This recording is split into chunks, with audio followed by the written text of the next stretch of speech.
second, please. Please, let's rise on our feet. Projected. So we can just sing along.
Thank you very much. Please let's have our seat. God bless Nigeria. So right about now, we'll be having our welcome address. But before we have that, I would love us to welcome our, facilitators on stage. We are very grateful that they graced this occasion. So please, when I invite them off stage, please, I want you to give them a warm round of applause. So our keynote speaker is here, Professor Adesomi Akisulore. Sir, please come up stage. Yes, sir. Where are our protocol members?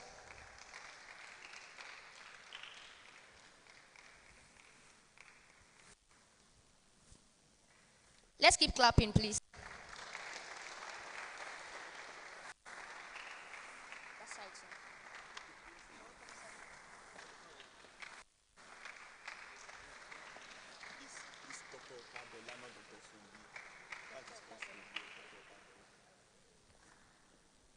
Thank you very much, sir.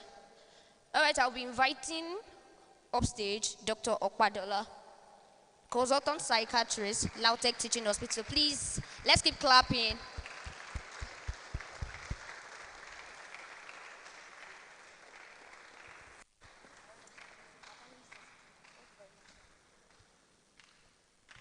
Also, we have with us today Miss Eunice Obong.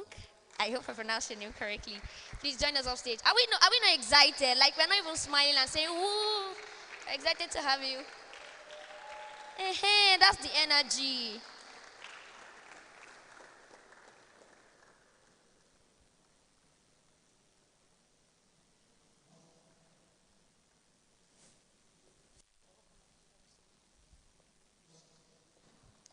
Thank you very much. Looking at each other and be smiling. Should we want to smile and be looking? Yeah, let's start looking. Are we ready? Are we ready to learn today? We are not ready. Do you want to do some exercise? Like everybody will stand up if you're happy and you know it with your hands. Should we start with that? Are we ready? Are we ready to learn? You guys are coming up. Maybe you're on 3.5 out of 10. Again, are we ready to learn? We are going to stand up. I'm very stubborn, a bit, just a bit. Are we ready to learn today? Thank you very much. So we are all getting my special gifts, right? Like a note is going around. Please keep it. Don't worry. I will tell you what we are going to use that for as we move on. But before that, please welcome with me Diana to give the welcome address as we start this program. A round of applause for Diana, please.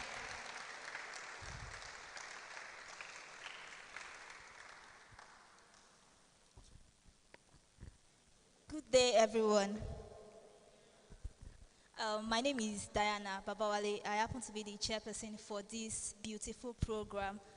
I really appreciate our presence and I welcome us as today. Our theme, Navigating the Storm, Unraveling the Intricacies of Suicide, reminds us of our collective efforts and responsibilities to help tackle suicide and mental health challenges. I acknowledge the courage of everyone here and those that will speak today. And I also thank our sponsors, our expert speakers, our panelists. I thank the mental health professionals and the healthcare workers for their great and valuable contributions. I express my deepest gratitude to my team members, all unit heads, all assistants, the volunteers, our partners, Dr. Tumishe Oyewole, our visionary founder of the Space, the Still Waters Mental Health Foundation, who has given me the opportunity to serve and to lead. As we begin, remember, mental health matters. Every life is precious. Support and understanding can save lives. Let's carry these lessons into our community as we break the silence surrounding mental health. Let's speak up, seek help, and support one another. Let's keep shining light into darkness, keep navigating, keep unraveling, and keep hopes alive. Thank you for being part of this journey. Remember, the little we say is more. Thank you very much. What was the last sentence she ended with? This is not the energy. We are going to stand up and start jumping off now. Is there cold? Are we feeling cold? Let's echo it again. The little we say is more. It's not loud enough. Like you're coming up 5/10. But we want that as a grade. Again, the little we say is. Thank you very much. That's the energy. It looks like somebody's going home with. I would have given you $10,000, but I forgot that money at home. So, so we are here for a mental health summit, right? And I know a lot of us have questions in our heart. If I start saying, why are we here now? We were introducing some delegates yesterday. Some people were saying they are here to learn, they are here to relax, have fun. Somebody said she was here by coincidence, like she was just coming and then she branched inside. So whatsoever the reason for which you are here today, just know that you're not going back home the same way you came. You're going to learn a lot of things today, and not just that, those things are going to, educate you, empower you, and inspire you, not just to help yourself, but to help other people too, right? And that's the goal. That's the goal we have at the Still Waters Mental Health Foundation. So I want us to know today that mental health is not just the absence of mental illness. There's that stereotype. When you mention mental health, some people are automatically thinking mad people, people that are chained, people that are just walking on the road. It's not just that, right? It's a state of our well-being where we can cope with life stress. We all have a mind, right? We have our mental space and all of that. Important as your physical body is, your mental health is as much as important. So we are here to learn about that, to empower ourselves, not just to help ourselves, but to help others too. So I want you to open your mind. Now, we're going to be having our founder speech soon, but I have a work for you, a task for you. How many of you have gotten my gift? You don't even know whether it's a... You're not smiling, let's smile. How many of us have gotten the sticky notes? Please wave it to me. Some people have not gotten. Thank you so much. So, first thing that you have to do today is on that sticky note, I want you to write 3 questions that you want to be answered before the end of today's symposium. Don't worry, I'm a go-getter, so I'm like, you cannot just come here for maybe 2 or 3 hours and waste your time. You have to make sure you learn. So I'm sure we have questions in our heart. Heads, assistant, volunteers, and partners, and also executives of TSW Lautech chapter. You are the life, and this event stands as a testament to what we can achieve together. The founder, Dr. Oyewole Oluwatumishi. Thank you very much for this opportunity. I also like to thank our mommy here and also my Oga, Dr. Adewale. And thank you very much for this opportunity. And I also like to thank my thank you for being here. And everybody on the higher seats, we are sitting down here. Thank you very much for coming today. I've been asked to talk about navigating the storm, unraveling the intricacies of suicide amongst students. And this is a topic, actually, suicide is not what we psychiatrists love. because it's something that is being dealt with by the pathologist. As we go on in this lecture, we will know why I've mentioned that it's the pathologist that deals with suicide. What we actually like is to prevent suicide. So a lot of things that we'll be talking about today has a lot to do with preventing suicide. So it's better.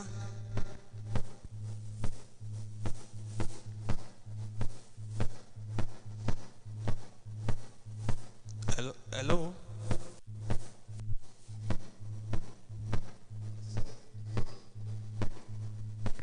Okay, thank you. So I will use the following outline. Can the next slide, please? Okay, I'll be looking at the introduction, and I would like to, as much as possible, to define some terms. And I will look at the burden of suicide and other suicidal behaviors. I will talk about some myths and provide facts about suicide. And look at risks and protective factors. I'll look at the warning signs and some action steps that we can take if someone is maybe has a suicidal thought and things like that. So let's start. Now, suicide is a major public health concern globally. So it's not an issue just only in Nigeria. It's something that a lot of people all over the world think about. But it's very important for us to know that suicide is a personal tragedy. That's a very important word. So everyone that is lost through suicide is 100%. A lot of time we tend to deal with the statistics and the prevalence of suicide somewhere is 2% or 3%. But for every family that has lost someone, is actually what? 100%. Because it's a person, it's a human being that is dead. So, but this loss has a far-reaching consequences, either social, emotional, as well as economic. So it's not just the physical changes that happen in the family. The people that have lost someone will have lost a lot of things. Now, the ripple effect dramatically affects the lives of the families, friends, and communities. Suicide not just only affects that individual, it affects the whole community. It affects everybody. And that's one thing I want us to know today, is that the fight against preventing suicide is not just one person's fight, it's our fight. We must all work together to reduce the prevalence of suicide in our society. It's important to note again that suicide, next slide, is avoidable. So it can't be prevented. And there are many ways in which individuals, communities, and society, to the next 3 years, we should be talking about suicide. We will know that that topic is very important. Again, Edwin Schneidman actually said that suicide is best understood not so much as a movement towards death, but as a movement away from something that something is always the same: intolerable emotion, unendurable pain, unacceptable anguish, and suffering the individual will choose to live. What am I saying? What's this saying here? All it's saying is that a lot of people that commit suicide, they are running away from something. Eventually, they think that by killing themselves, they will what? Escape.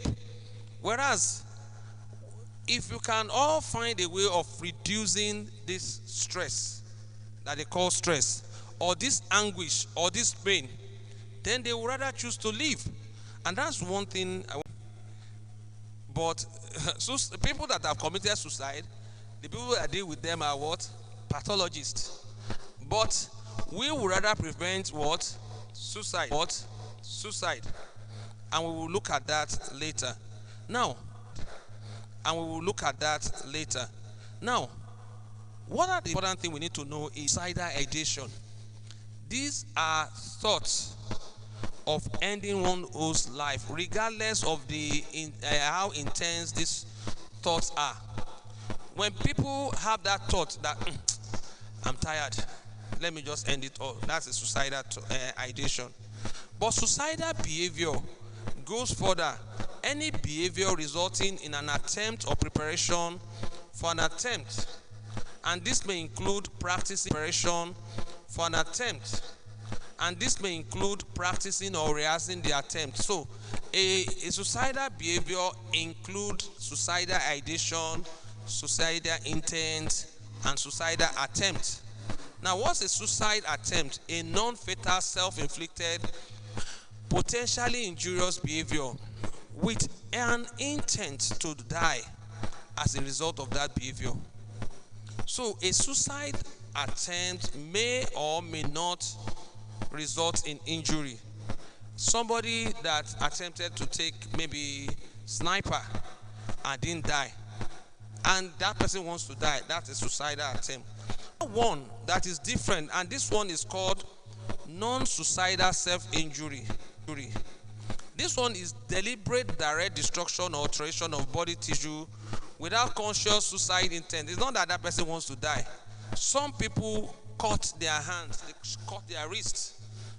They say that when they cut their wrist, it helps to reduce stress and things like that. Blood will come out and things like that.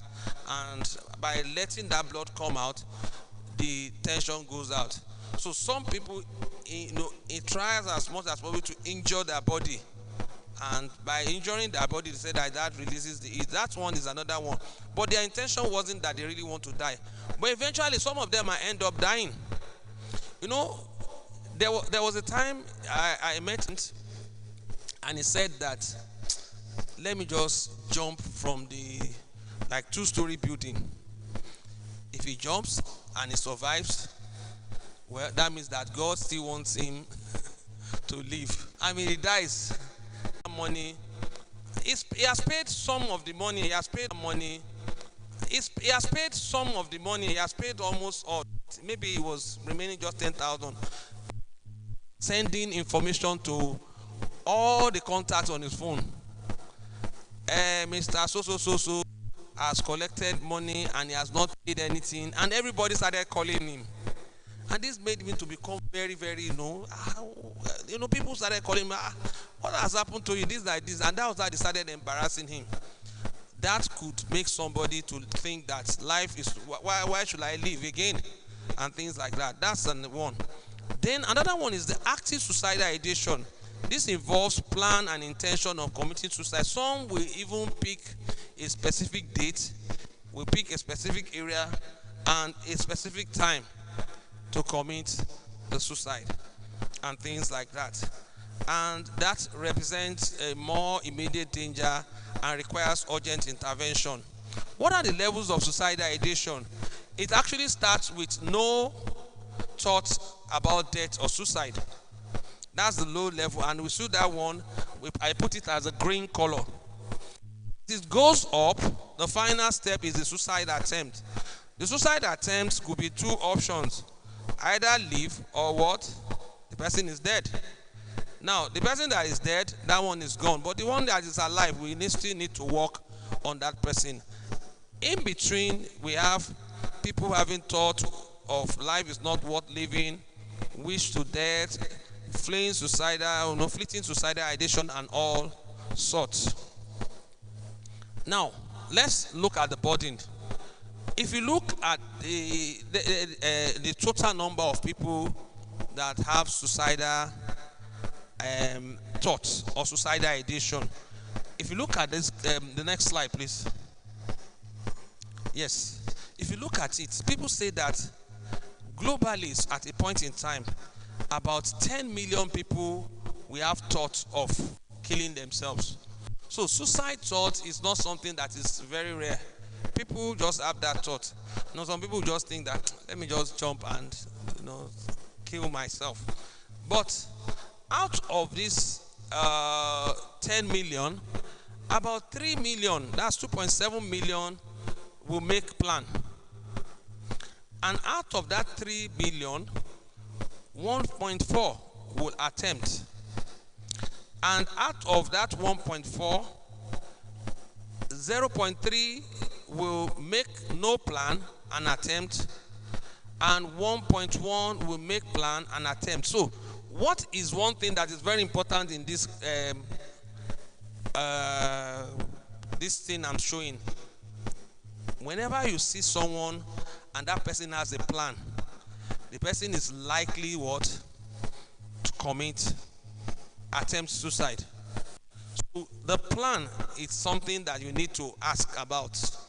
What do you think about when people come to you and say, I'm tired?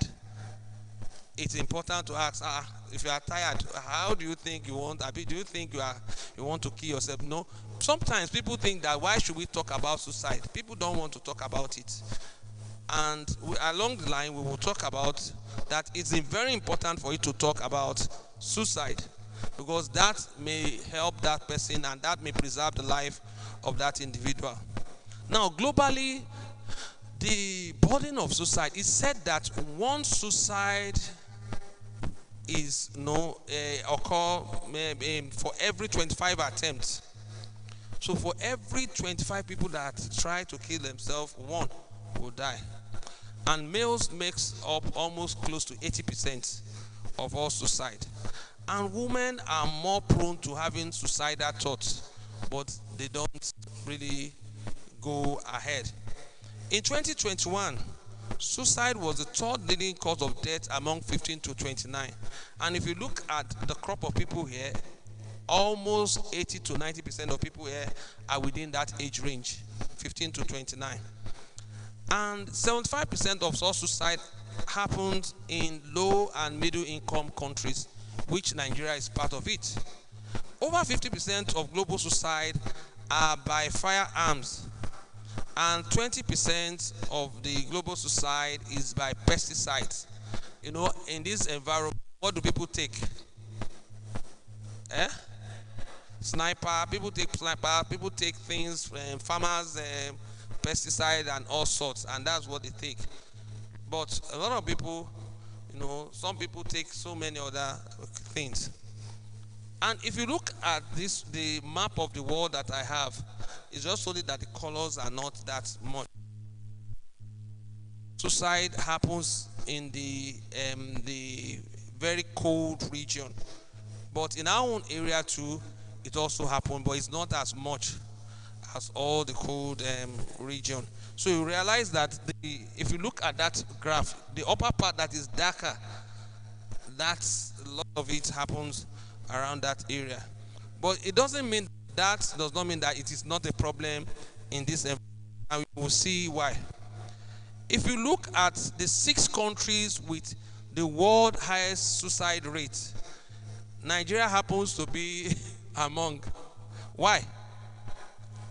Because of our population. We are above 200 million.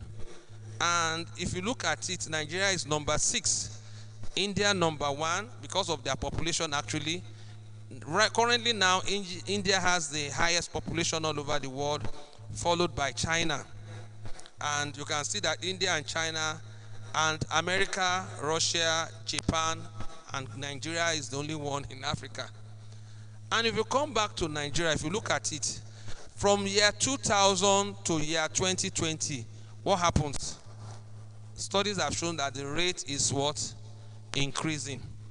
And the rate is increasing. If you compare 2020 and 2024, now stress, from so many things, and people talk about Tinubunomics now. Stress from that one is increasing. And it's very important as a young person to understand how to manage your stress. Managing your stress is a very key part of not being suicidal. There's this Yoruba saying, some people will say that Iku yaju esin lo. People say that.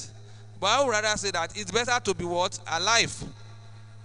And it's the person that is alive and to what laye. is not the person that is dead. A person that is dead is already gone, and that person cannot, tomorrow there's nothing. So it's better to stay. Irrespective of what has happened to you today, you have had, for example, a lady, she's pregnant, and she thinks that that is the end of the world. No, that is not the end of the world. You need to show them that what? Irrespective of being pregnant, you can still come back and be what? Great. And that's very important.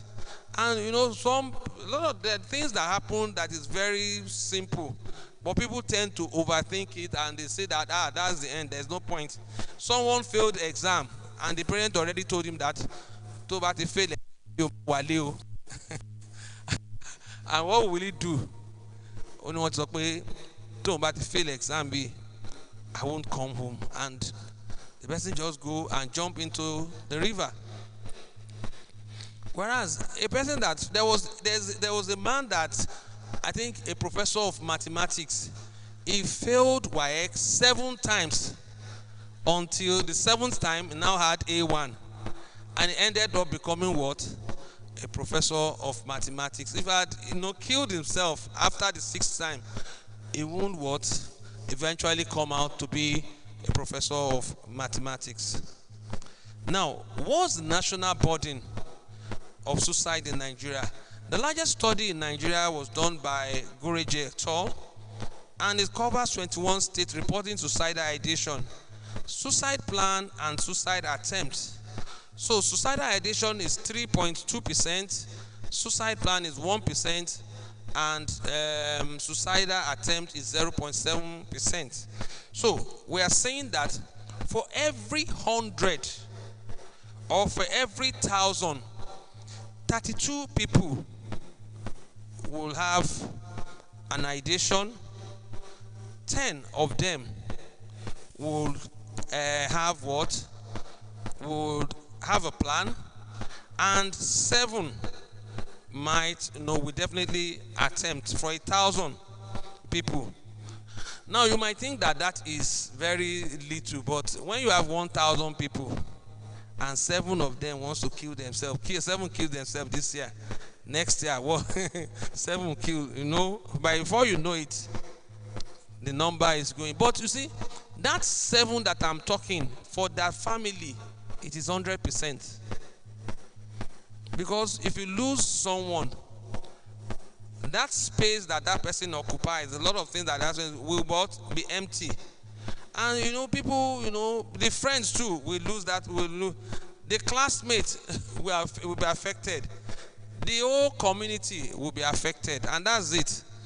Now, suicidal ideation among young people, adolescents, is about 20%.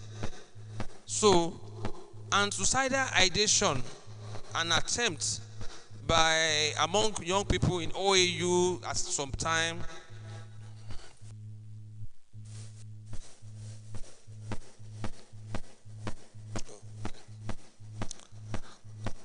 it's 17 and 8%. And a study done by Adewuya et al. In Lagos State, they said that suicidal ideation is 7.8%. So, and generally in Nigeria, the crude rate is 9.5%, and when we look at the age standardized suicide rate, is 17.3 per 100,000. Now, next, if you look generally our dailies, there are so many news around talking about 264 Nigerians commit suicide in 4 years, more Nigerians commit suicide, and 100 level university students in Suka commit suicide.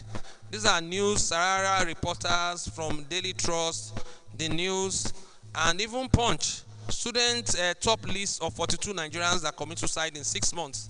These are all the news we get. So you realize that it's not just something that happened anywhere. It is something that happened in Nigeria. And what are the myths? What are the myths? Next slide, please. Now, one thing is that people who are suicidal want to die. That is not true. People who are suicidal, the majority of people who feel suicidal do not actually want to die. They just want the situation they are in or the way they are feeling to stop. So that's the very important thing you know. So people that are suicidal really want to die. Another very important myth is that people usually commit suicide without a warning. The stigma around mental health and people around mental health issues, and the people often hide to avoid being, shamed about it. And other times, friends and family may not recognize the warning sign. A lot of times, people that are suicidal will tell somebody around them. They sometimes send it on their Facebook, send it on their WhatsApp, and they will just send some things. It's only when you are able to notice this thing, that is when the people will be able to know. Another thing is that talking about suicide hope again, or loneliness, when that person, or isolation, the person isolated, hostility and risky behavior, adverse life event, interpersonal difficulties, repeating and failing, that could be it, or chronic illness, or a disability. And what are the other ones? Family characteristics. A family history of suicide attempt or mental health condition. Now, that doesn't mean that it is inherited. What it means is that if there's a family history, maybe a form of problem. Also see those economic challenges as problem that need, things like that. And again, social media could cause sleep deprivation and the screen time. So people that are sleep deprived, eventually they might have some mental health challenges. And another thing is that unrealistic expectations and promoting suicidal behavior. There are some unrealistic people get on social media. People paint themselves. They paint a picture that you think that what they are online. You see them so happy online, but when you read the real self, you will see that they are not really like that. And another person will just say that, wow, see the way our life is so good, and see my own life is this. So please, it's not everything that you see online that is really true. Again, spiritual and religious belief. Now, spiritual belief has very good advantages. It's very good to be spiritual, to have, but they provide physical and mental benefit. But there are some religious belief also. Some people that have illness that they need to take medication, and because of their belief, they say that they are not taking. And that could also cause problems. So it's also a two-edged sword. Now, there's this other one, the Yoruba tradition. Now, the Yoruba tradition sees suicide as taboo and a serious offense against the community and even against the gods in the Yoruba land. In fact, some people believe that it's like that person that has committed suicide is bringing in evil spirits to the community. And in some cases, they might require them to do some maybe rituals and ceremony. And that's why it's something that the society really frowns at. Now, what are the warning signs for suicide? When somebody has tried before, it tells you that you need to watch that person. When somebody talks about intent to kill themselves, when they say around you, please watch out. Then when they lose interest in their work or people around them, activity they enjoy before, please watch out for that kind of person. And when they withdraw from people, or sleep, or appetite problem, when you see that your classmate, your roommate is just sleeping all the time and withdrawing, or when it becomes sad and tearful, or sometimes you just notice that they are gathering pills, they are gathering drugs together.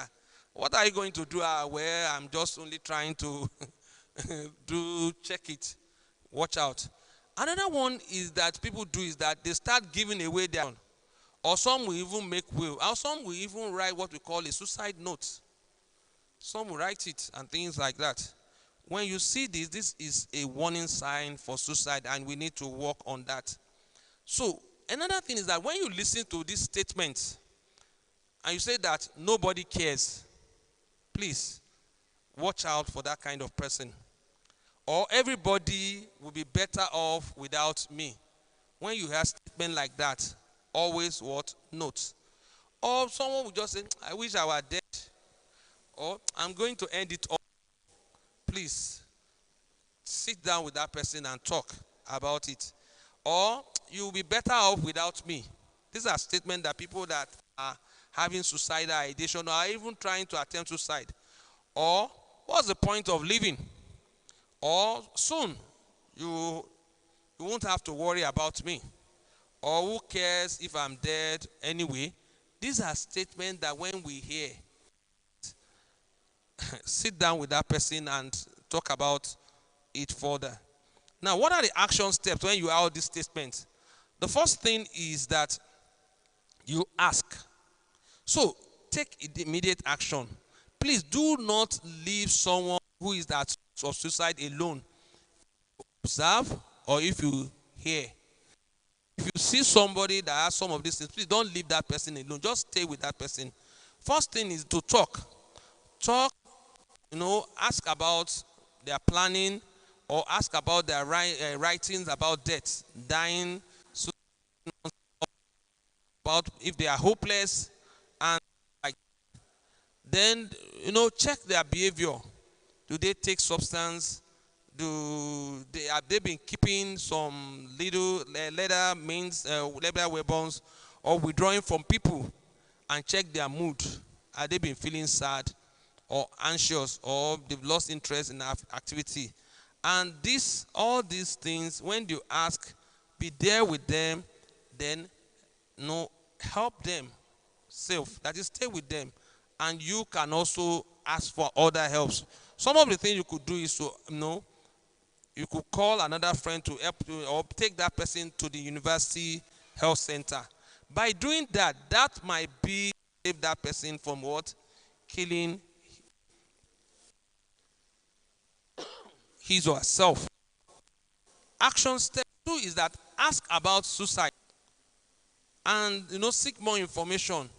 Safety first by considering ways in which person has reached may find immediate support. And look around the room. Is there that person keeping something that is bad? Know where and how to refer. Referring, usually, we could refer to the health center. The health center will know how to refer to mental health facility. So please always ask and ask. That's very important. In case of imminent danger, some people, they put their affairs in order and they give their things away. Or sometimes they say goodbye to friends, or having mood swings like that. Or plan, looking to buy or steal or borrow tools that they will use to complete suicide. If you think somebody is at immediate risk of self-harm, please stay with that person until help arrives. That is the best that you could do for that person. Just stay with that person. Remove anything that you think that person can use to kill himself. Listen to that person. Don't judge. Don't argue. Don't threaten that person. Don't yell at that person. Why do you want to kill yourself? And don't be angry. Just be calm.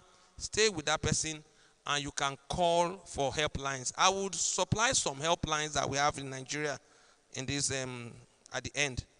Again, what do we recommend for our institution? School campaigns and review of rules and policies.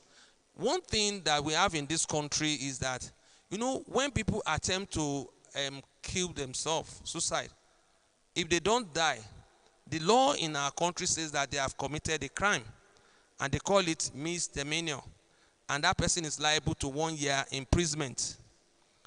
Although we as psychiatrists, we don't do that because we know that it's a problem.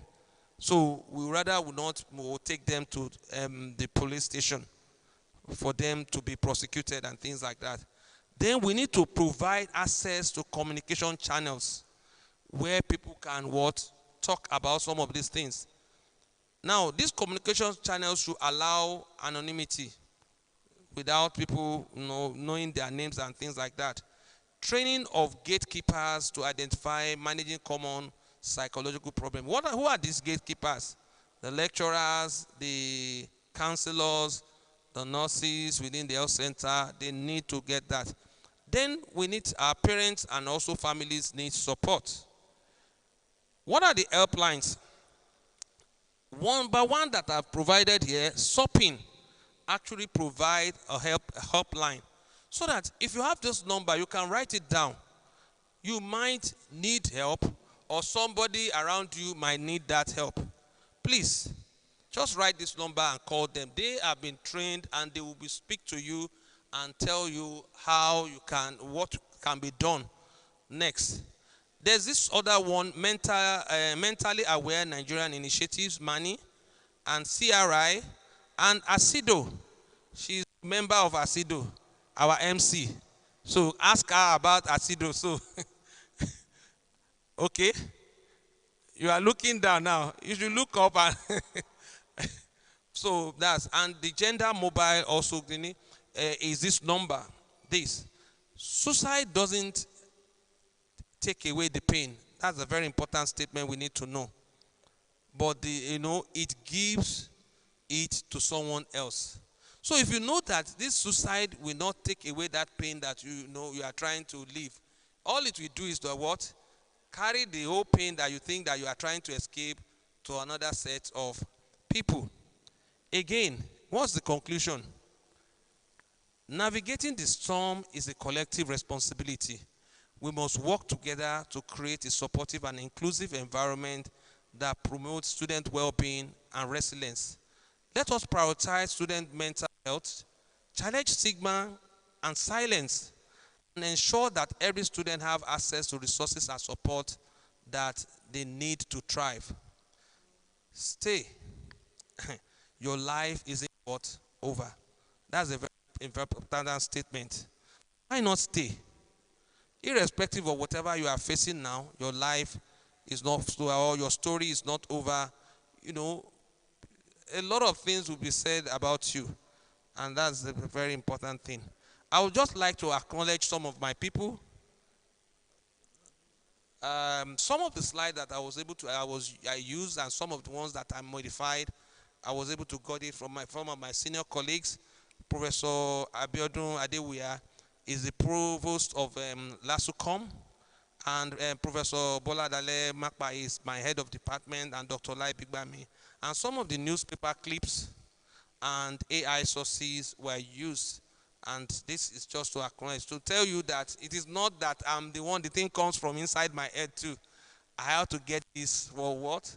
From somewhere. And that's very important. Thank you for your attention. Thank you. Thank you so much, sir. I will call you back for question and answer. Please, a round of applause for our professor.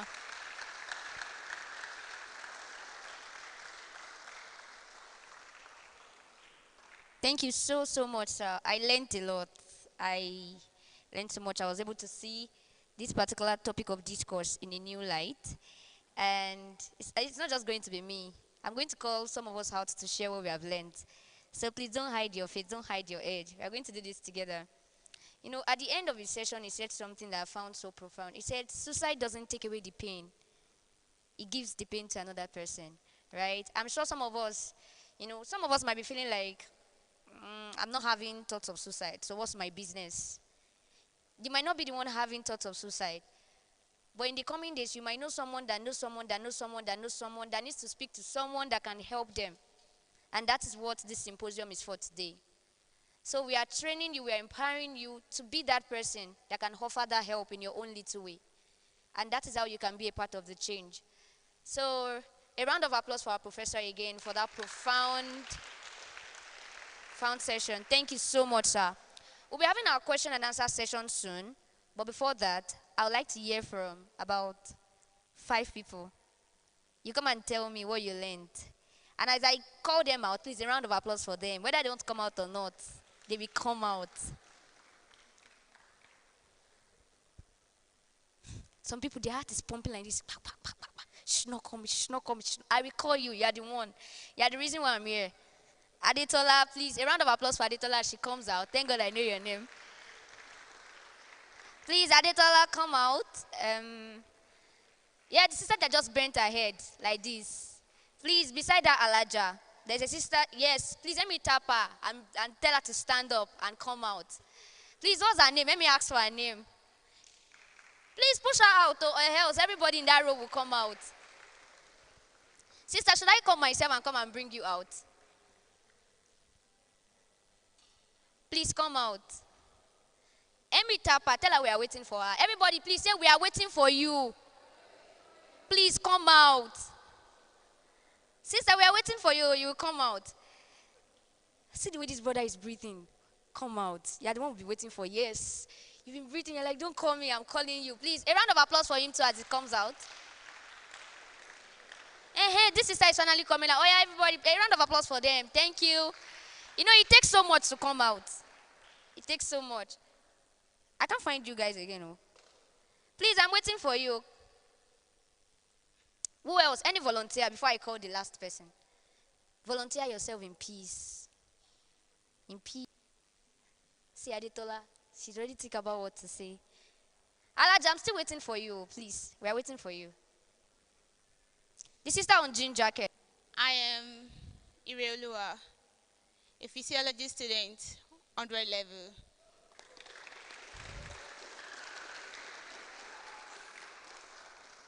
And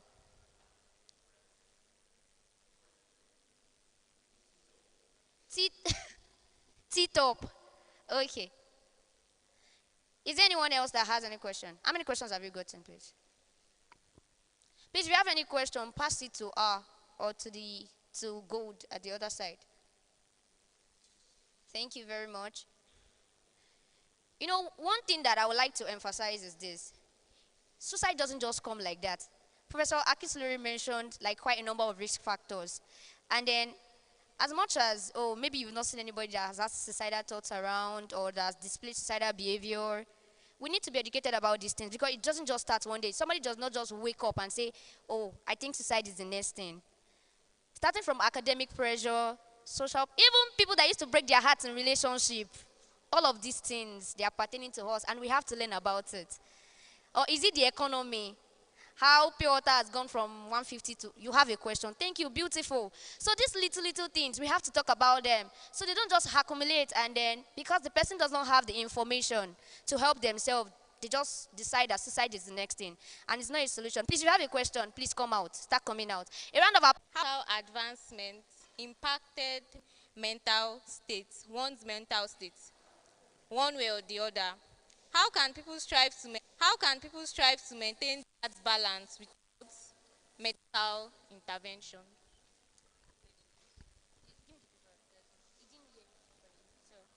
Thank you so much. My one is, how much has technological advancement helped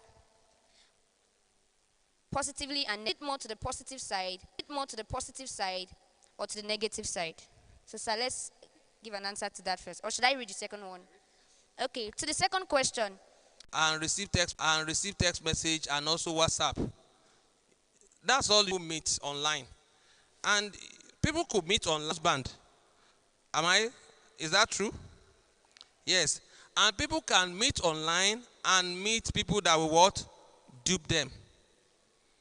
So, you can see that it is still this same technological advancement, but it depends on how you interact with it.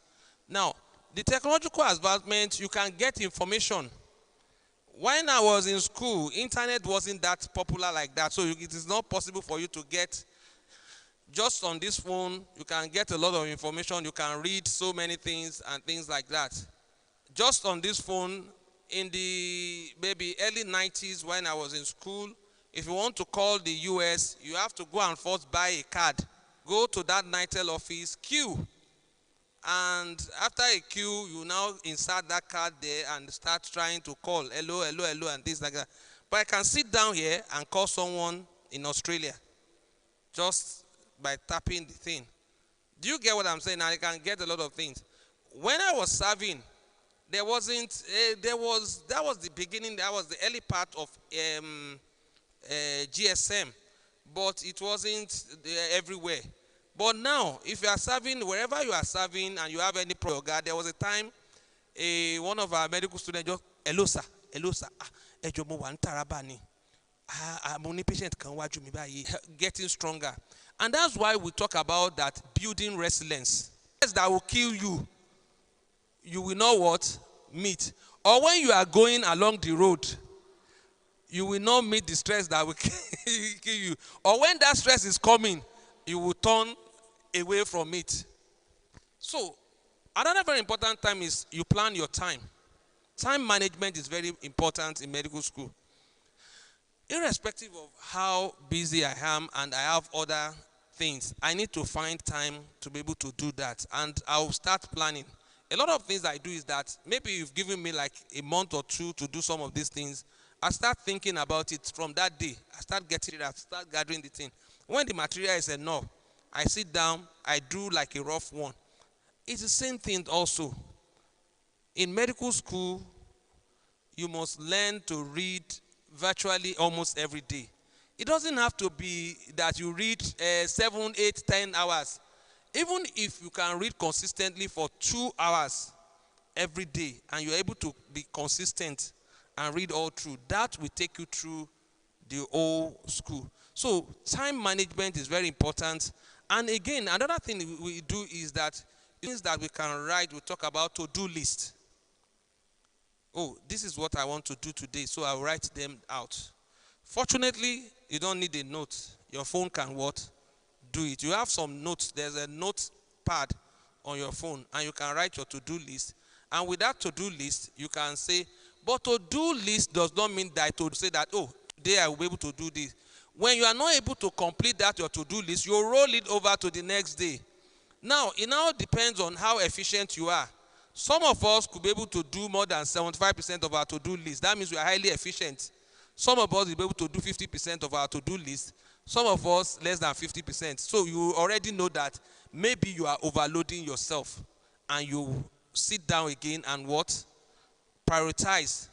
Over time, you know enough of what you're able to do per day and rewrite it out. Even if it is just only one thing that you say, okay, this today, I'll read extra 2 things, and you're able to do it.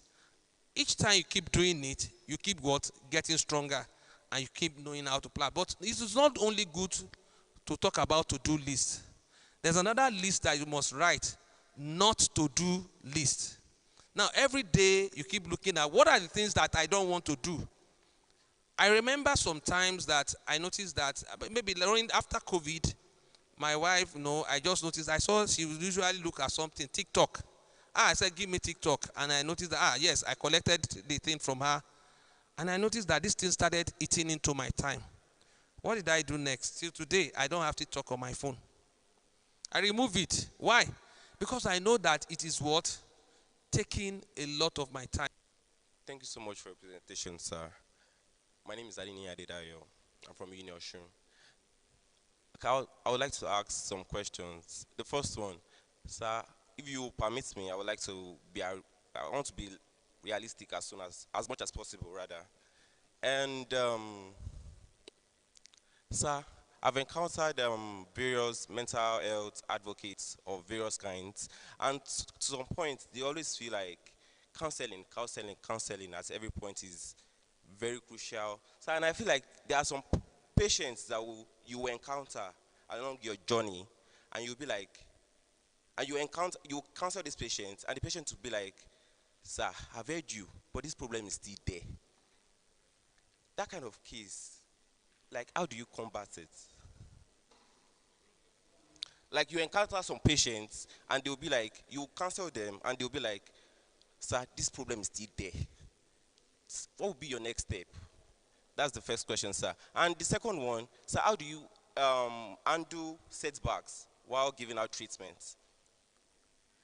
And then third one, sir, I feel like health advocates there, therapists rather, and a lot of time, counseling is providing information and allowing that person to take what we call an informed decision about whatever you have told them. So if you provide information and that person is not taking that information, is that your own problem? No. So you need to get that. That's why some people get angry. I've counseled him and he didn't take my counsel. Why are you getting angry? All you need to do is to provide what? This information, and let this person what? Take. Now, if you provide information and tell me to jump up, and I say that I'm not jumping up, is it your own problem? It's not my own problem. So at the end of the day, the decision still lies within that patient. Okay? And sometimes you provide a counsel, and that person has done that thing, and that thing is not working. It may mean a lot of things. One of it is that maybe whatever you are thinking about your diagnosis is not correct. So why not go through together with the patient? Okay, maybe I'm wrong. You see, a lot of times, the patternistic days in which doctors are the Lord, and which they will say that, Mr. Agbabe Akawole Joko, mo ti sọ fún ẹ, o kì í gbọ́rọ̀, ó yẹ kó lògùn ẹ, ṣó ti gbọ́. That days have gone. Now, doctor and also the patient, they are what? Partners. And you want to try to what? Help. Some people, you try to help them, and they say that they don't want help. So what do? You just provide your own information. Do you get it? So you sit down again and try to look at it. Let's go back through this information that you have given me, in which you talk about history. You examine and you look at it, and there might be some things I'm missing. I can provide one. There was a time a woman came and we asked her that she should take medication. She wasn't sleeping. And she will tell you that she's not been sleeping. We've been increasing our medication, One day I just remember that, okay, since you are married, call your husband. Let him come. Do you know that when the husband came, it was Osunju etalo. And what happened? The quality of our sleep wasn't what? Good. That was what she was just talking about, not the quantity of the sleep. And with that, we started working on that, and we started providing. And after some time, we didn't see her again. And that was all. So sometimes you are going in this direction, and you are not getting anything. Why not go through what? The other, or stop, think, and look at it. That one is very important. Now, the second question is that setback. In life is full of what? Ups and what? Down. And that's what makes life goes on. You know, if you are just going on and you are traveling, and there's nothing stopping you. Facing challenges in life is what makes you to become stronger, and you're able to go through. So sometimes setback happens. There's at least some of us that have done residency.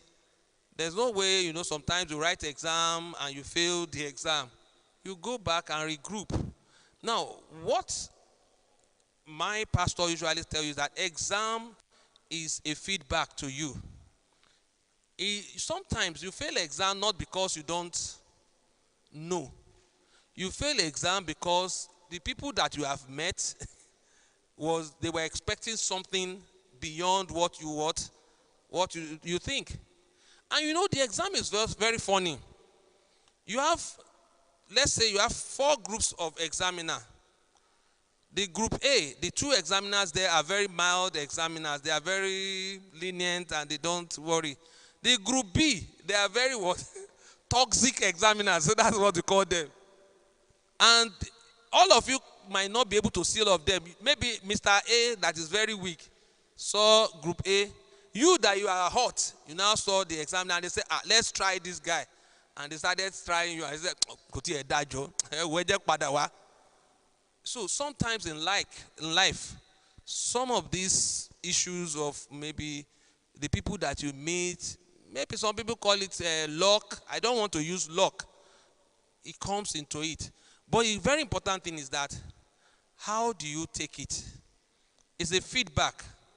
A feedback means that maybe there's something I've done that I've not done well. I'll go back and work on it. And by the time you go back and work on it, you get over it. It's not something that is palatable. Failure is not what something is good, but it's not final. It's just somebody, it's a feedback. That's the way I call it. Now, the issue of the therapist. There are a lot of people in Lagos that they call themselves different names: coach, life therapist, life this, life that, life this. There are a lot of them. I know that there are people, some of us inside this room that we call ourselves psychiatrists. I know them. Once I see them, I can see two of them, I can see them here. We know ourselves. That is our work. But there are people that they call clinical psychologists. They are trained and they know that. But there are some people that want to use the side, side corner thing, and they say that they've read something and they start using that.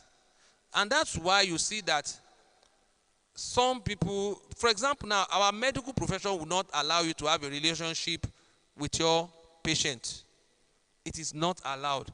And if you see somebody doing that, even you as the normal general public can actually write a letter to the Medical and Dental Council of Nigeria, and that person will be brought to the book and things like that.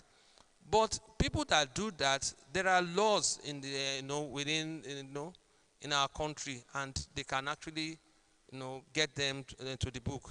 Okay, but it's important for you to also to note people that you are meeting too. It's because you just hear that somebody is doing this and you just go and meet them. It doesn't go that way. But our mental health law also has some provisions for people that are practicing in their own area. But the criminal code of even the country also has what? The provision too, like that. Okay?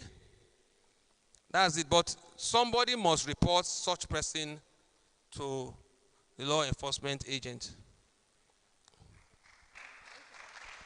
A question somebody just waking up that they think is spiritual.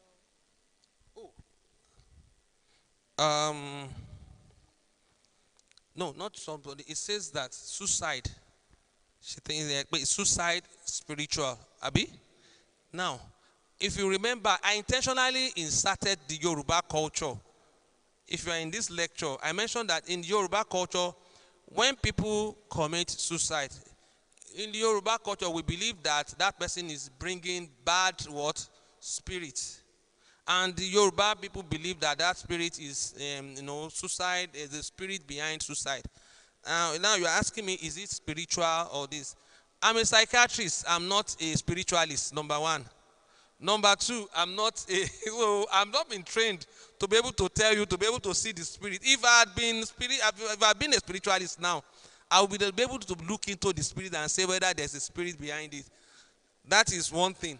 But we tend to say that man has different parts. And this is when I'm talking from my own faith as a Christian. Man has the physical body, man has the soul, and man has the spirit. And anything that affects the body of a person will affect the different parts of that person. Okay? A lot of time, people that have suicidal thoughts, it has a lot to do with their thinking. And the Yoruba usually say that tí èèyàn bá gba esin kó bà léèyàn lórí, tó bá pẹ́ ńbẹ̀ kí ni ló máa ṣe? Wọ́n á lá ṣèdín. So if you allow a fly to perch on someone's head, and so if people allow bad thoughts to keep what?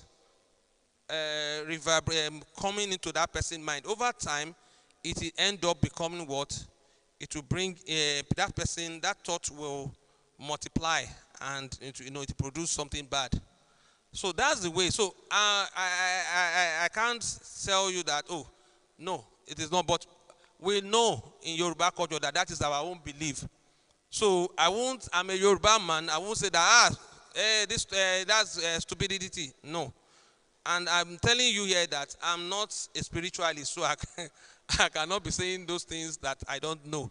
But what we know is that people that have suicidal ideation, we have been able to talk to them, we have been able to manage them, counsel them, and some we've been able to treat, and they are okay, and they are living. So that's it.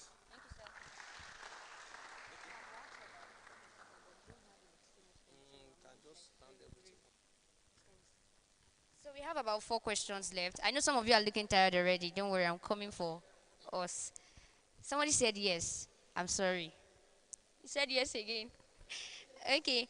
So there's a question here that how do we help people that are mentally depressed but think that it is spiritual, just like you answered, but think that it is spiritual rather than seeing a specialist, they prefer to see a pastor or imam. Like in a very short answer, how do we help them? And somebody said, I think I have ADHD. How do I get over it? Now, depression is a medical problem. It has been proven, and everybody, people, and there are basic things that that person needs to know. We usually have 3 symptoms that we talk about: depressed mood, loss of interest in pleasurable activity, reduced energy, and some other things. If somebody has depression, depending on how severe depression is, counseling can actually help that person overcome the one that we call mild depression or moderate. But when somebody has the one that we call severe depression, that person will definitely need some medication, which we call antidepressants, and may need counseling. And studies have shown that it works and they get well. Now, one area of the problem is that they think that, oh, will I be on drug for life? No, you are not going to be on drug for life. There's a specific period of time that we treat that person and the person gets well, and that's okay. ADHD is also a mental health problem if that person has ADHD. And the person can see either my chief here, my 2 chiefs here, they will be able to help to treat that person. It's something that drugs that we can give to treat attention deficit hyperactivity disorder, and that helps. Okay? Thank you very much, sir. Please, a round of applause for him. I know, I'm aware that that was a lot to take in, and I know that we are tired. Please, can everybody stand up, like this, everybody just stand up. Let's stand up, let's stand up, let's stand up. I know that we are tired. No.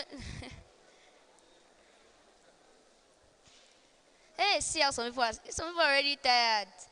How many of us are hungry? Why did you people not eat before coming? Why? Oh, yeah, I want us to stretch our body. Let's do like this. Oh, yeah. Like this. See, I will not be tired. If we're not talking, I will not be tired. Don't worry. Let's have our seat. Very soon, we'll do a very short networking session before we take a goodwill message from one of our guest speakers, and then we'll move to the panel session. But we played a game yesterday, some delegates that arrived yesterday, and I want us to play that game. You guys know the game, right? You guys remember? No, I will tell us the rules, right? So this is Group A, and this is Group B.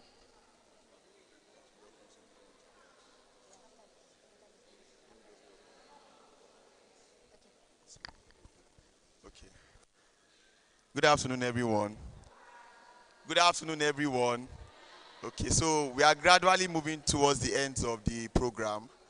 But before then, I would like to please welcome some of my ogas, my very senior colleagues that came in while we were having the keynote speech. So please, with a standing ovation and with a round of applause, I would like to welcome Dr. Alatishe, the head of Department of Psychiatry. Yes, sir.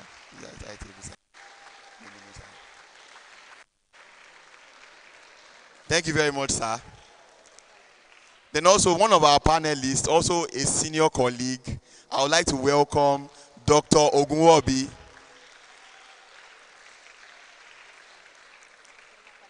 Yes. Then my very good brother and friend, also a medical doctor, I would like to welcome Dr. Atewologun. So we can be seated. The final part of the whole summit, the symposium, is the panel discussion. So we are going to have that briefly. And like we promised, you have your refreshments. Don't worry. Very, very soon. Thank you very much.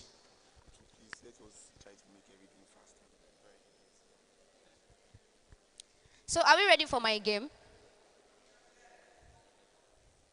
Are we ready for my game? So I want to know people that are following me. Don't worry. It's very simple. This is group A, this column and this column. And this is group B, right? Now, it's a teamwork. If I say you should do something, and somebody in this whole row, makes a mistake and does not do it, you people will stand up together and dance. So you better tell that person that is already getting tired or pressing their phone already that, wake up, oh, please, don't cover me. Like, we must win this. Now, an introduction to the game. I have told you already, some people already know about the game. If I say, okay, everybody raise up your two hands. Can you see some people are not raising it up? They'll make you stand up and dance. That's just it. So everybody raise up your two hands. Eh. It wants you people to dance. But you should not raise up your two hands if I don't say, Fumi said, raise up your two hands. Raise up your two hands. You are wrong. Only when I say, Fumi said, raise up your two hands. Anything that does not contain Fumi said, and then you do it, you are wrong. Are we ready? Some people are ready to dance, so that's why they are not ready. They will dance. You people will dance for us today, and we'll dance together. Please, don't worry, I'll play music for you from my phone. I'll connect it. You think, see, we will dance. Fumi said, stand up.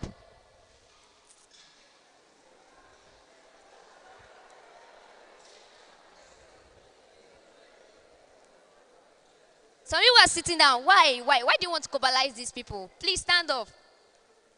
I'm giving them as the first chance. Fumi said, smile.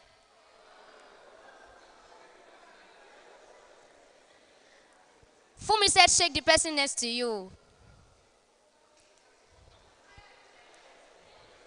Fumi said, tell them you are beautiful, you are handsome.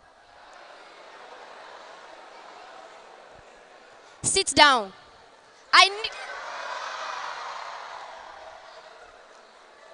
Some people sit down there. You people are covering up for each other. Raise both hands. Raise your two hands now.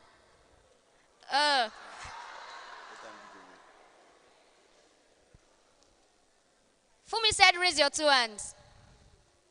Fumi said, shake your body. Why did you drop your hands? Fumi said, clap your hands. Fumi said, sit down. Are we a little bit happy now? We are not tired again, right? You are still tired. If you are tired, raise your hand.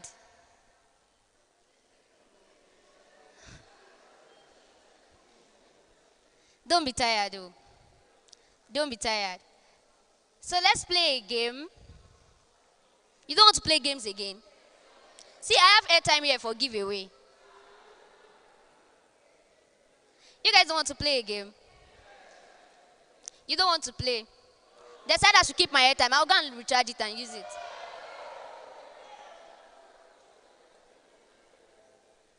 You want to play?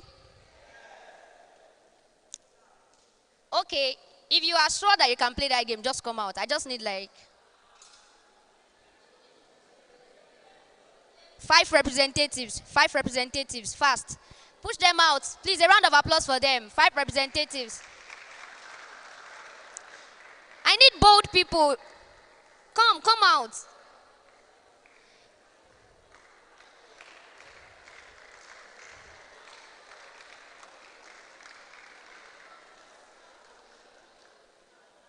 Thank you. Come here. Let's stand here. I'm coming. I'm coming downstairs.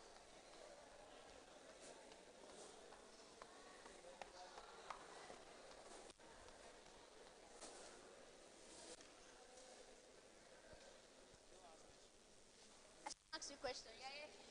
Please, let's a straight line. No. I'm not saying that. Yeah, you're facing everybody. Just stand. So I'll ask them questions, And they must not say yes, yeah, no. And you must not nod your head. Are we ready? Again, I'll ask some questions. You must not give the answer of, like, you must not answer me yes. You must not say no. You must not nod your head. And you must answer as fast as possible, not that you take time to think about it. How are you? Fine. They can't hear you. How are you? Fine. Are you happy to be here? I think so. A round of applause for her.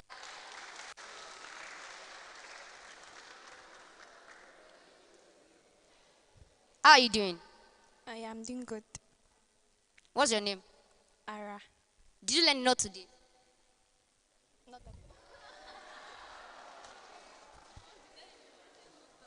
Should we pardon her? Should we pardon her? She took time to answer not at all. That's why.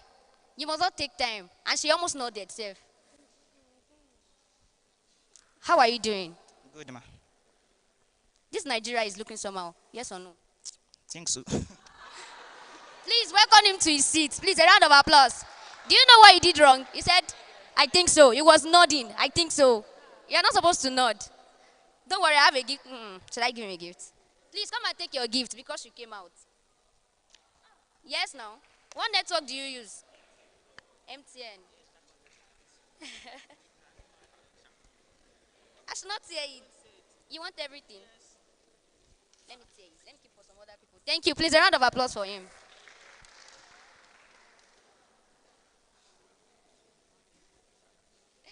What's your name? Ayomide. Are you happy to be here? I think so. People are here. People are many today. Maybe.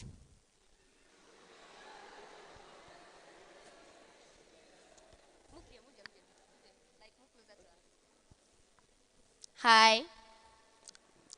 I don't know what to say. No, respond, say hi. Hi. You are looking so handsome. Do you know that? Maybe.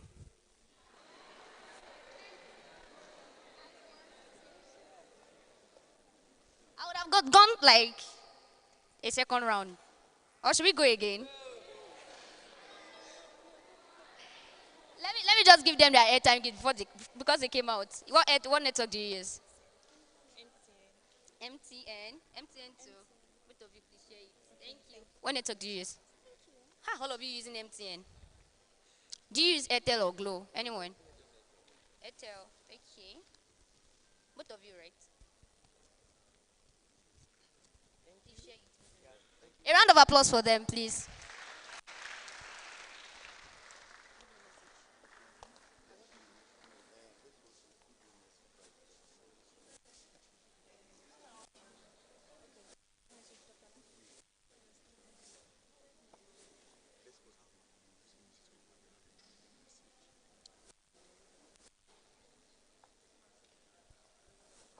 So guys, we'll be having a good message session now. After that, we'll be doing a networking session. And I have gifts for people who participate actively in that session too. So we'll be welcoming on board Mrs. Shade. Okay, no. She's not here. I wanted to say a round of applause for her, but let's clap for her in her absence. Mrs. Shade, she joined us from Nigerian Tribune. Thank you. We'll be having a good message from Mrs. Oyewole, Head of Corporate Affairs Unit Oshun. Please, a round of applause for her.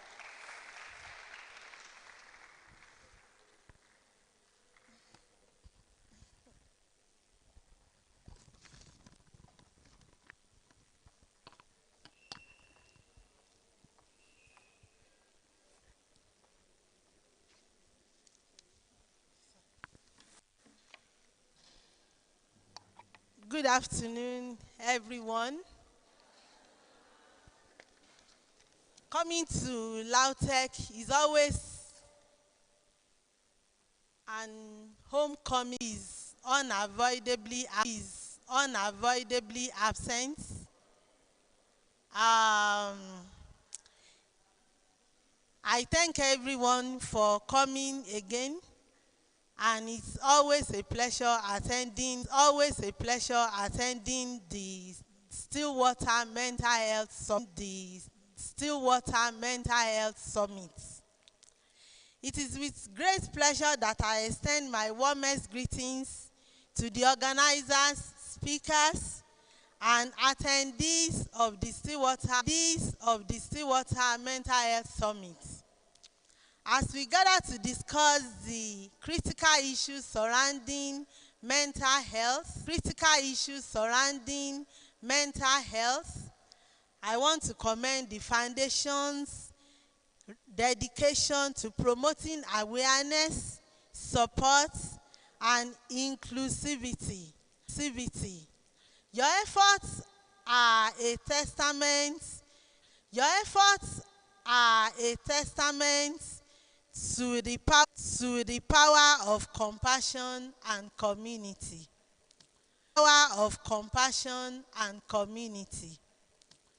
To my son, Dr. Olutumise Oyewole, the founder, the Stillwater Mental Health Foundation, and the entire team, I'm incredibly proud of the work you are doing. Your passion and commitment to mental health advocacy are inspiring, and I have no doubt that this summit will be a resounding success. To the attendees, I encourage you to engage, share, and learn from one another. Together we can break down stigmas, foster empathy, and create a more supportive environment for those affected by mental health issues. Please accept my best wishes for a productive, enlightening, and impactful summit.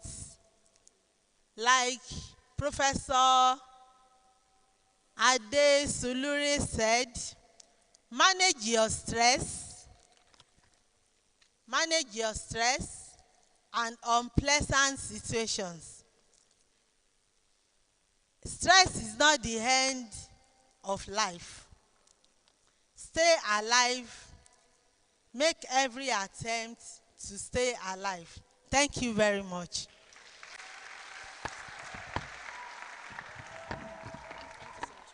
Thank you so much, ma. Please, a round of applause for her again.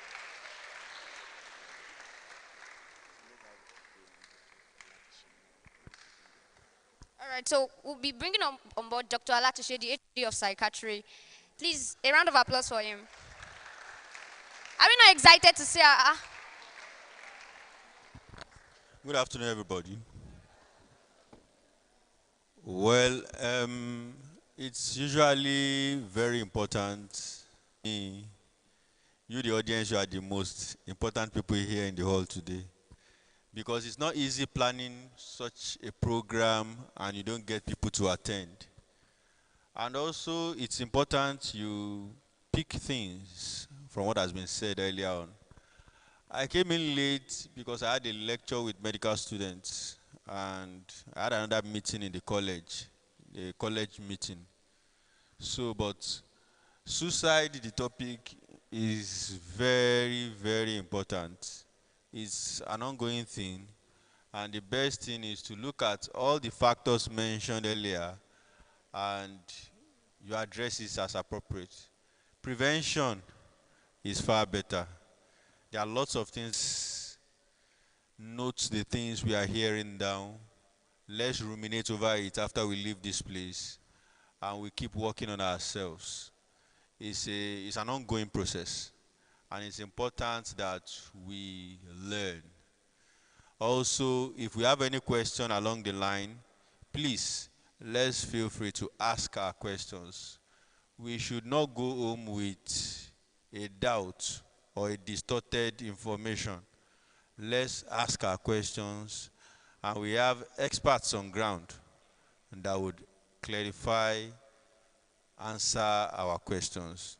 Please, let's enjoy ourselves, listen, and interact effectively. Thank you all. A round of applause for him. Thank you so much, sir. Thank you to our keynote speaker. Thank you to Mommy. Thank you to Dr. Latushe. Thank you so much. And thank you everyone for staying with us till this time. Don't worry. You'll be served the refreshment soon with information from the panel session, and everybody will go and sleep in our houses, right? So we want to go on to the award presentation to our keynote speaker, Dr. Tumishe. 2 to 3 different people. Ask them for their name. Don't worry, let's finish this award presentation, but get ready.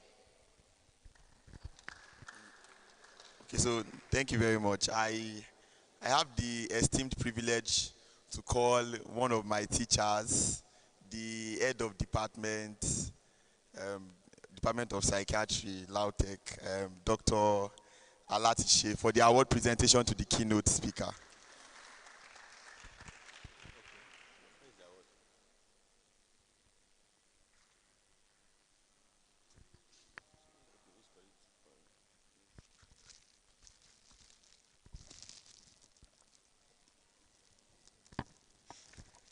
Well, I don't know why I've been asked to present an award to my Oga.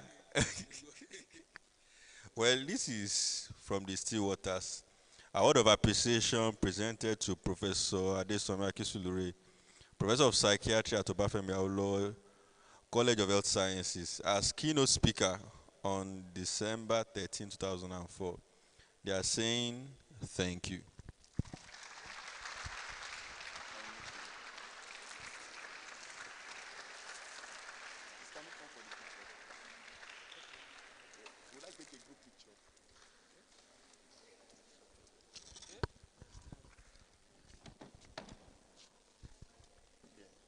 Can we move?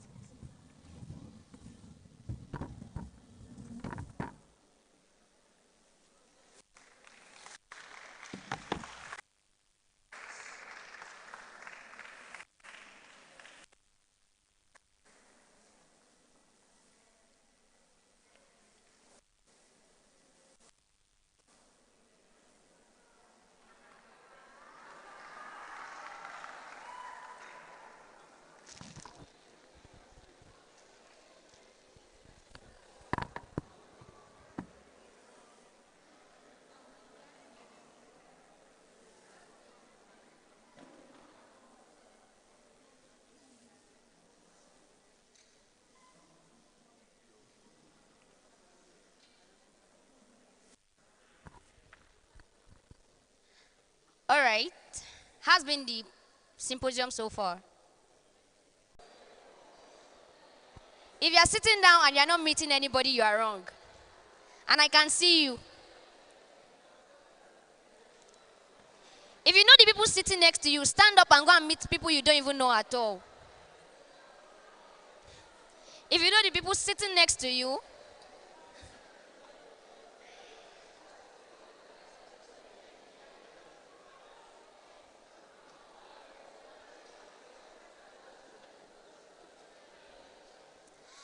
stand up and go and meet new people.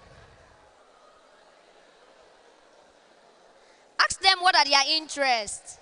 If you have a business, pitch to people. Tell them, oh, I sell this, I sell that.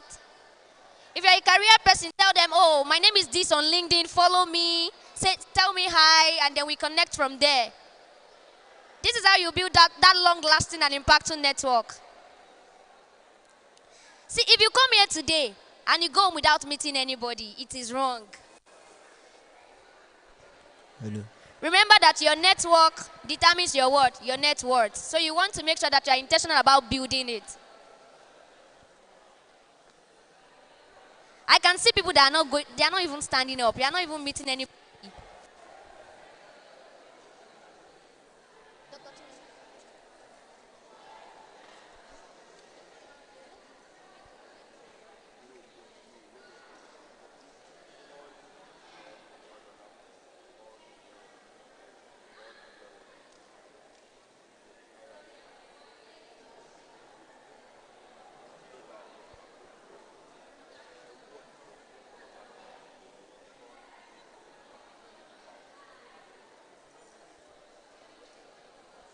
We have 30 seconds more.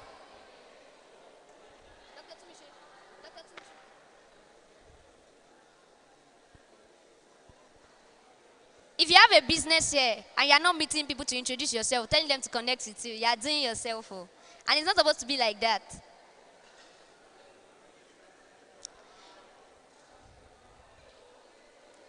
"20 seconds more.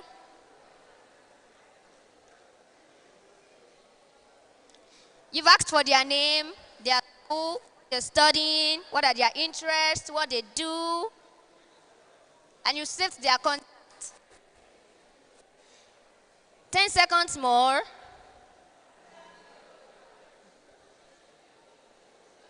I can see some people, they're already immersed in the conversation. These are the things I love. Nice one. If you like, after you collect their number, save it like this. For example, if you meet me now, you now save it as Fumi, TSW Summit, Lautech. Let me just see it on your phone.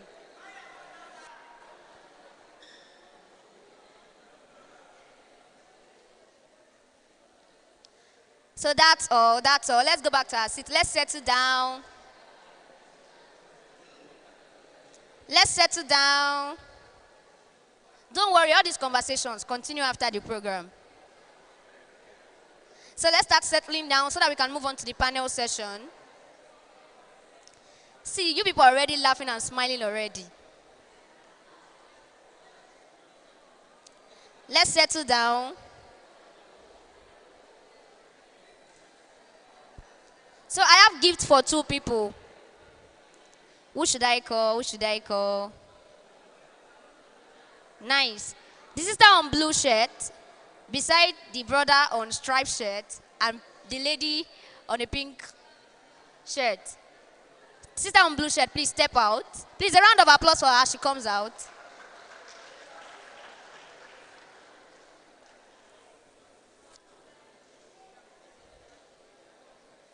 Who else? Who else?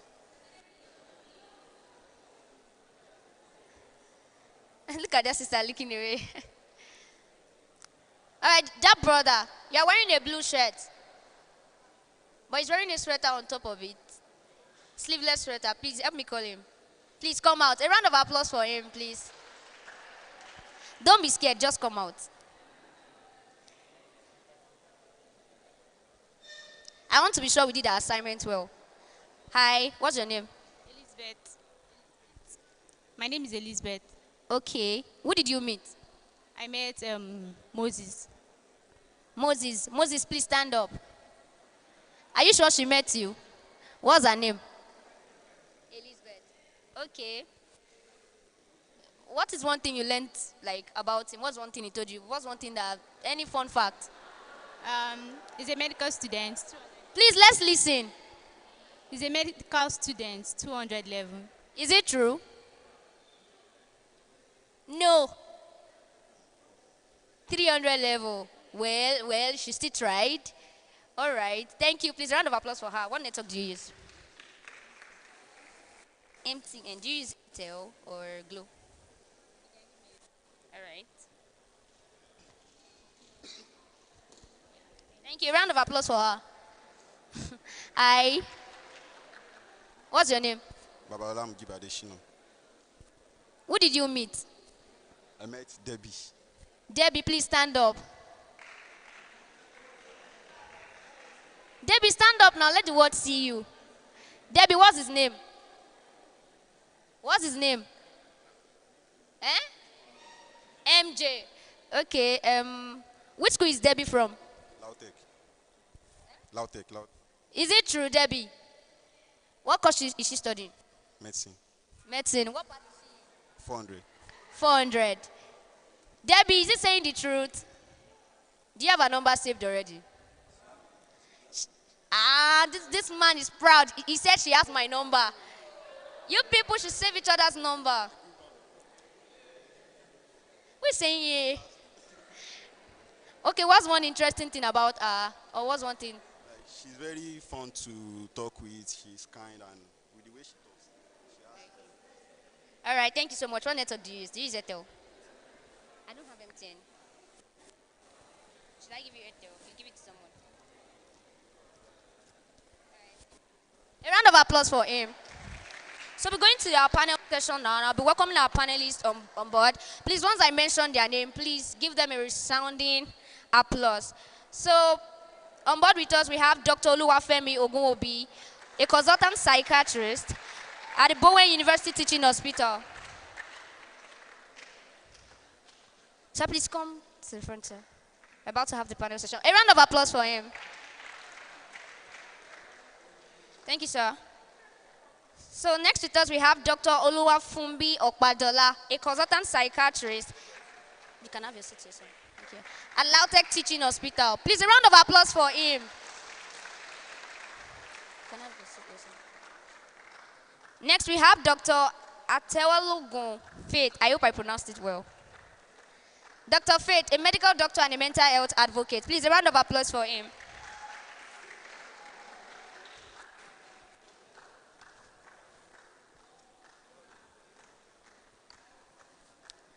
And then finally, we have Miss Eunice, a doctor-to-be. Miss Eunice Obong, a final year medical student and mental health advocate.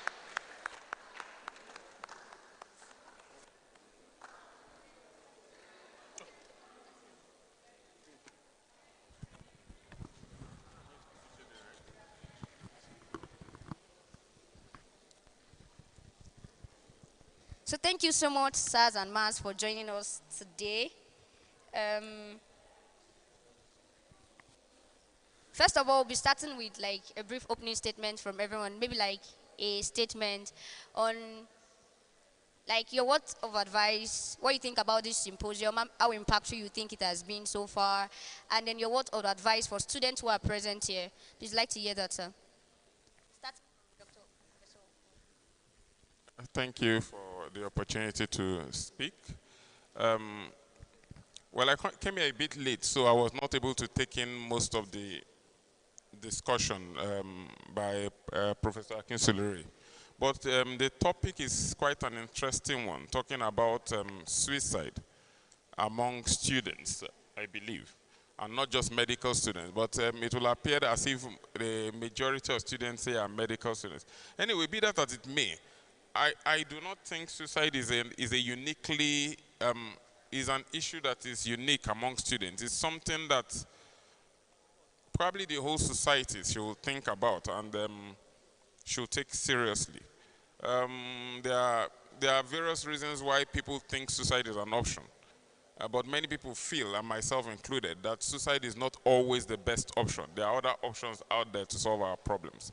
So hopefully as we go through the discussion, we'll answer the questions that will help people to not only change or not only reduce the level of their own suicidality, but help others who may be suicidal in many ways. So I look forward to spending a little bit of my afternoon with you.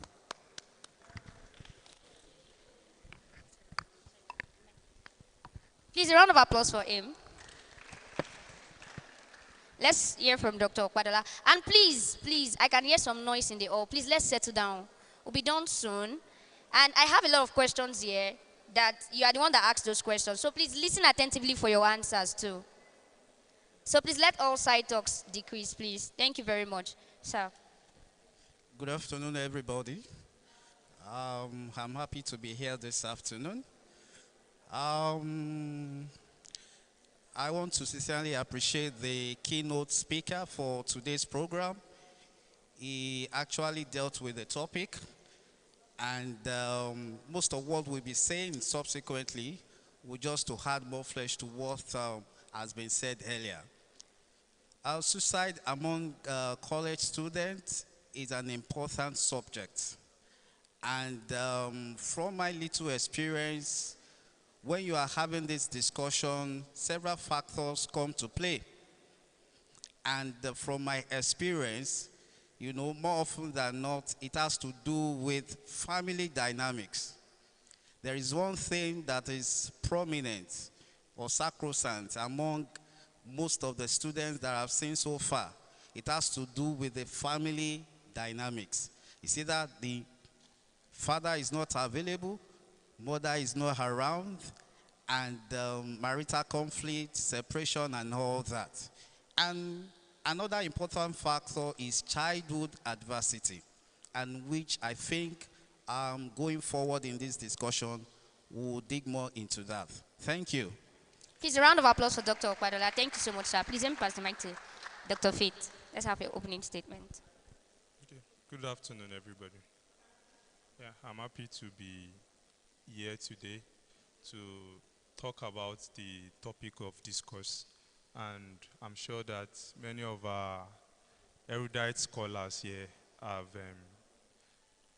a lot of things loaded for us to dish out to us, such that we are able to build that mental resilience to overcome challenge of suicide. I think for me, as someone who just graduated from this same institution, I'm able to relate with the numerous social and psychological challenge that we face as students, and I'm able to relate with it also myself.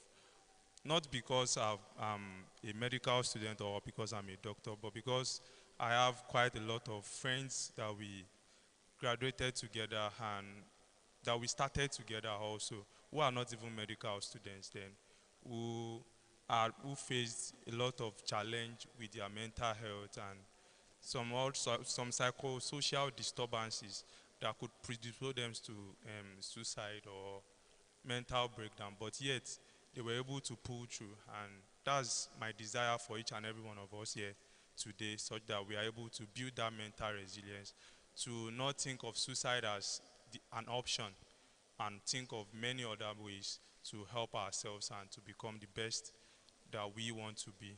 Thank you. Thank you so much, sir. A round of applause for him. Thanks, sir. Miss Eunice. Good afternoon, everybody. I'm very privileged to be seated here amongst great men, my lecturer of psychiatry especially. My advice would be to soak in all you can get from the panel session, from our keynote speaker. I was here last year, and that was my first exposure to anything mental health before I did psychiatry some months ago. And it was eye-opening. Then doing psychiatry kind of consolidated everything I learned last year. So my advice is that we soak up everything. Don't just sit down, press phone, learn, because you could save a life. Your friend might be the one at the other end of the ball game, might be the one who wants to commit suicide. So learn what you need to learn here to be able to help that person. Thank you very much. Thank you very much, ma. So we'll be starting from you. Because of our time, we have about 2 minutes so that we can go through the questions and answer these questions.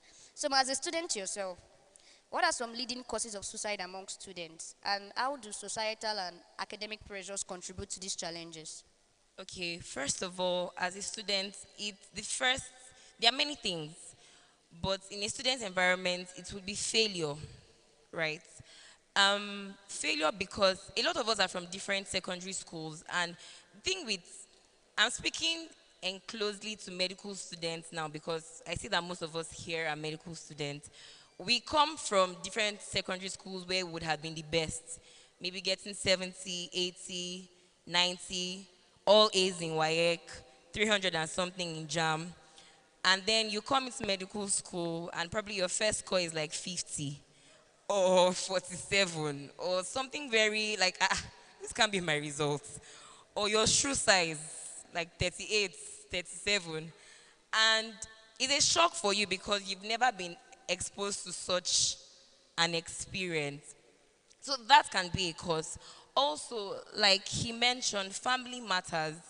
It's one thing for you to be failing in school or even to succeed. It's another thing to have background family matters, maybe a separated parent or divorced parent or even finances, or for youth, relationship breakups. There are just a lot of things that can impact or make someone want to commit suicide. And imagine a person has all these things. Let's say a person is not doing well at school, just went through a breakup, they have financial issues at home. The person would definitely feel like the whole world is on their shoulder.